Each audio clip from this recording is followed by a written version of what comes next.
Alors, face à ces résultats ayant une forte suspicion de cancer du sein, l'attitude ne consiste pas à automatiquement faire une opération. Il faut savoir que très souvent, dans nos milieux, gynécologues ou certains praticiens chirurgiens, face déjà à ce résultat d'échographie ou de mammographie, sont tentés d'opérer immédiatement la patiente.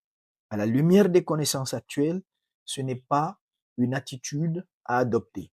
Alors, que devrait faire votre gynécologue?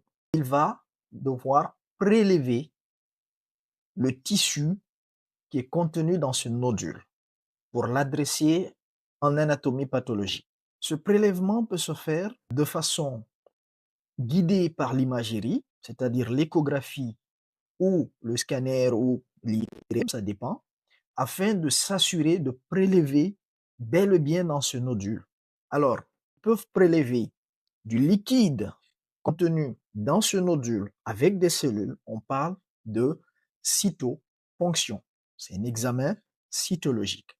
Vous devez savoir que cet examen, un peu comme le BIRAD, va donner aussi une suspicion ou une probabilité que la boule que vous avez est un cancer, mais c'est un examen qui ne peut pas avec certitude affirmer qu'il s'agit d'un cancer. L'autre méthode de prélèvement consiste à prendre du tissu, à faire ce qu'on appelle une biopsie. Cette biopsie, elle est à même de confirmer la nature cancéreuse de nodules que vous avez dans le sein.